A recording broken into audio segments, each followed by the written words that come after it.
talked for an hour, so maybe I can make this into 3 videos.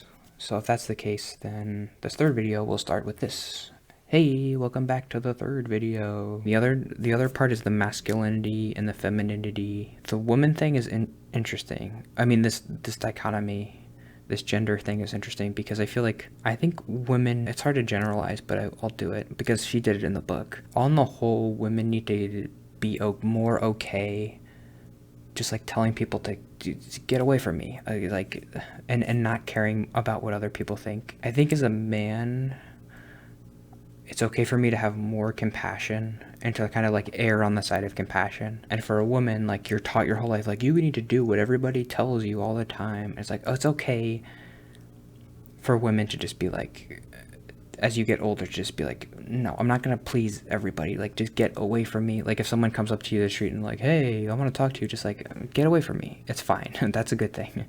But as a man, it feels weird to do that. Maybe I am just thinking about it from like a predator perspective. It's like there's a lot more male predators than female predators. I don't know. I mean, I'm gonna overgeneralize again, but I feel like male predators are, well, they're just kind of stupider, and like they don't know how to be good at being a predator, so they'll just like come up to a woman and be like, I want to be a predator to you.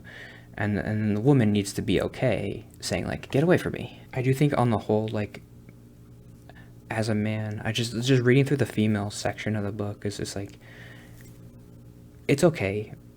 Like, I don't really need to err on the side of like telling people to get away from me. That's not really what I need to do, but women do need to do that. It's good to like tell them, like, to give them permission to, like, you don't have to please everybody. Like, every dude, every weirdo, every woman who comes up to you and is like, wants to talk to you and get something from you, it's okay to be like, no, this day is my day, and like, I don't want to deal with strangers right now. Unless like somebody's dying on the street and you want to help them, like, you could do that. But like, if somebody comes up to you and is like, hey, I want to be a predator to you today, like, no, okay, get away from me. Nobody's really taking advantage of me like that much ever, but people take advantage of women all the time, and so they need to be okay being like, I'm not going to be people pleaser today. More. That's what I got from that section. The masculinity section is also interesting because I think it's a gendered thing that women are more talkative and social and dramatic.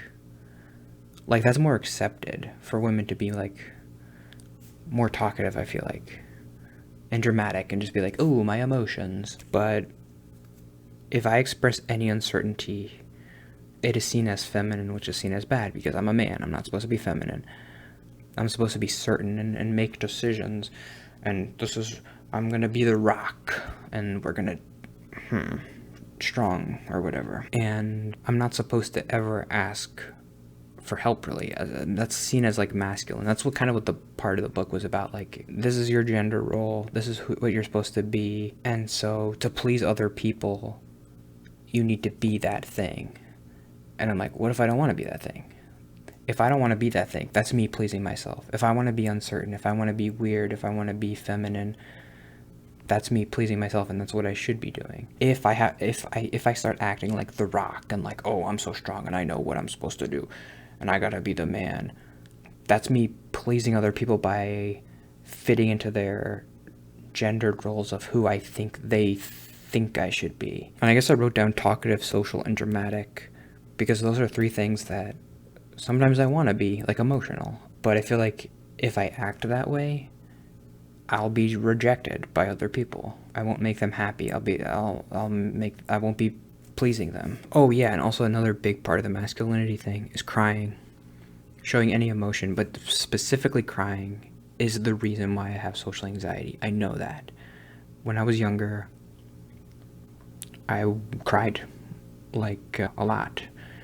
And even like for things that I didn't really even understand, like I just was really shy, and whenever I would talk to people, sometimes my eyes would just start watering, and then people would comment on it like, are you crying? All the time.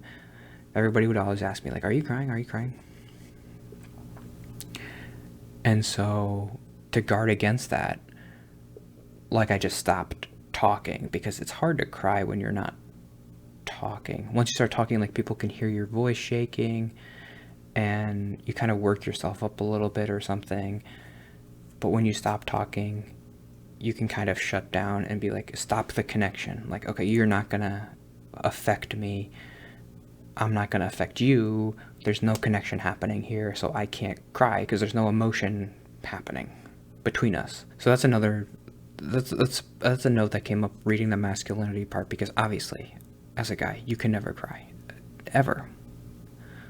And I still even, it even seems kind of weird, like, I have my own biases about, like, when I see a man cry, I'm like, oh, that's weird. Like, no, come on. It's a normal human emotion. Burping is a normal human emotion.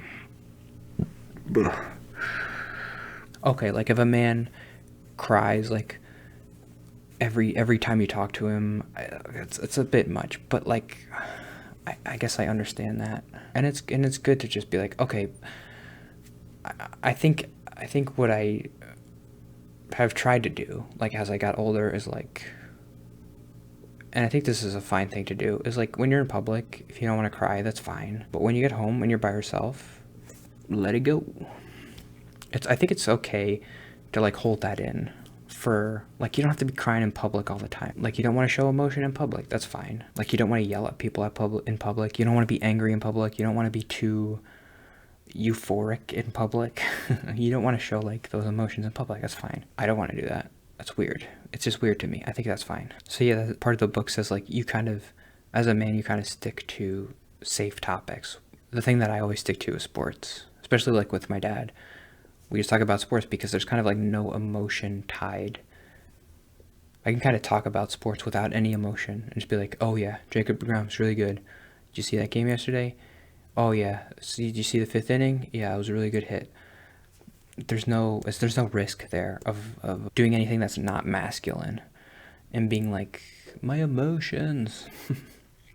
I'm so sad. That doesn't really happen. I mean, you can get angry in sports and be like, oh, that call, that stupid ref. Did you see that game last night? Like, oh, the hitter struck out when he was supposed to get a hit. Ah, I hate him. But you're not supposed to be, like, sad about it.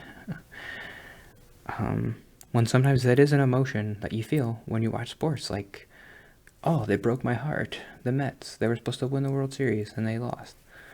And I cried. Okay, my last note is kind of an interesting note to leave off on, because I say, okay, the book says people pleasers are annoying. They actually aren't pleasing. I wish that were true. But people like me, when I'm easygoing, it's bad. I need to stop. But it's true. They like me more. People like me when I'm people pleasing. They like me because they get what they want. But if I ever had a partner, that's a whole different story. Okay. Yeah, I have to kind of always break it down into, like, the end of the book. She talks about how if you're a people pleaser, maybe you really aren't pleasing people. And she has a really funny story. I actually want to read it. It made me laugh out loud. Okay, so I really like this story. She's doing therapy with a couple, an older couple. And let me just read it. I'll just read the story time. Let me just read you the part of it. There's an exercise I sometimes use in couples counseling to explore the people-pleasing dynamics within a relationship. I give the couples a single sheet of paper to hold between them, and I ask them to negotiate so that only one person is left holding it at the end. The results are always interesting, blah, blah, blah. Elton and Andrea were one of these couples. Okay, so she gives them a piece of paper and explains the exercise. What happens next didn't come as much of a surprise. Elton says, "You have it, darling." Andrea says, "I don't think that's the point of the exercise. I think we're supposed to talk about it and understand more about the way we behave." Elton says, "Oh, okay, yes. Okay, I'll have it then." Andrea says, "No, you're not getting it. We're supposed to talk about it." Elton, sorry. What shall we talk about? Andrea, what do you want to talk about? Why can't you take the lead? Why do you always look to me to tell you what to do and what to think? This is exactly what I'm talking about. Elton, shit, sorry. I've done it again, haven't I? Okay, let's see. Andrea sighs and lets go of the paper. Elton puts paper down on the table, looks to me, and says sorry. I really love that story. That's an example of Elton being, like, super annoying. Like, have an opinion. Be a person. That is super true in a relationship. The thing is, I've never been in a relationship, so that's never happened to me, where, like, I've been tested in that way, my people-pleaserness. I've only ever had kind of acquaintance and stranger relationships, and like strangers and acquaintances love when you people please. They're like, oh, because like they want something, and they're like, okay, I really want this thing. And then you're like, okay, let's just do what you want. And you're like, oh, yes, I like you because you let me do what I want. But when you're in a relationship, I'm sure that gets old. And you're like, we've been married for 30 years. Just tell me what you want. Why do you always just leave it for me? So that's the difference of like, I guess I just didn't really like when she said, people pleasers are like annoying. Like everybody hates people pleasers. That's not true. People like people pleasers. Once you get to know a people pleaser person, it does start to get annoying when they're just like not giving you any opinion on anything, and they're not listening really. They're just like deferring everything. But the problem with being a people pleaser, I think, is that people do like you more. Like people who don't really know you, they're always like, oh yeah, Anthony's so nice. Like he's always so happy, and he's like nice to me, and he's always like agreeing with everything I say, and like he's super cool. I really do feel like other people feel that way about me. But if I ever had like a close friend or a partner, they would hate that. It would be so annoying. So that's kind of the problem of like why people pleasers can still be people pleasers, because it works. That's why we do it, because it does please people until it doesn't. So I need to kind of figure out like all this stuff before I get a girlfriend, I guess. I don't know. Yeah, these videos are long enough, so maybe I'll just tack this on to the end of the third one if it isn't long, but just like what was my favorite thing for this week? My favorite thing for this week was going to be the James Webb Telescope, because I was just learning more about it and like how much of a miracle it was that it even worked. They spent 30 years on this telescope, and if anything was off like by like a micron of a micron, it would have, all the calculations, all 400 fail states that it went through, it was a miracle that it worked. And we got these pictures of like the universe at like 100,000 years old, and it's mind-blowing. It's unbelievable that we can see the beginning of the universe. And the other thing I really like The Boys. If you're watching The Boys, I don't even know if anybody's watching, and you just throw a comment down there. I don't know. I just kind of want to know if anybody's watching. I know it's hard. I know. If you have social anxiety and you're watching, I know it's hard. But just say a hey, and I'll just say hey back. It doesn't have to be a whole thing. I'm just kind of curious, because I wanted to say like, hey, Ariel, or hey, Dalton, hey, Laura, whoever's watching. You don't have to, obviously, if you don't want to. But I'm telling you, it would make me happy if you did. Just say hey, and I knew like, oh, you're watching. I don't know. Looks kind of weird, but I didn't really get any comments this week. I don't think I got any comments this week, which is fine. But yeah, I'm doing this to please myself. But if anybody else is watching and you want to interact, I just want you to know that you could never say anything weird or wrong, and I will always respond with, unless you say something like super dumb, I don't know, or racist or something, but you're not going to. If you had enough social anxiety to keep you from commenting before, I guarantee whatever you say, I'll like it. I guarantee it. Because I know social anxiety people, and I know they're the best people, and I know how cool they are. But anyway, I'll see you tomorrow. Bye.